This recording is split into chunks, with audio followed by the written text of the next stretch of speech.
தமிழ்நாட்டின் முதலமைச்சராக தமிழக வெற்றிக் கழக தலைவர் விஜய் பதவியேற்று 30 நாட்கள் நிறைவடைஞ்சிருக்கு.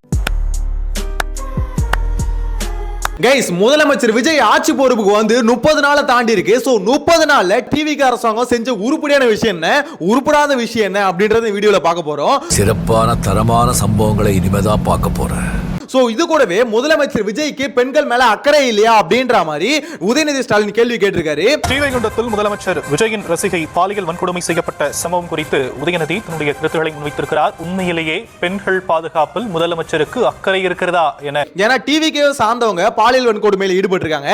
சோ அதுக்கு ப்ராப்பரான ஆக்ஷன் எடுக்கல அப்படின்ற மாதிரி குற்றச்சாட்டு வச்சிருக்காரு. பெண்களை தொந்தரவு செஞ்சுட்டு அப்படியே எஸ்கேப் ஆகி போயிடலாம்னு நினைக்கிறவங்களுக்கு நான் ஒரு வார்னிங்காவே சொல்றேன்.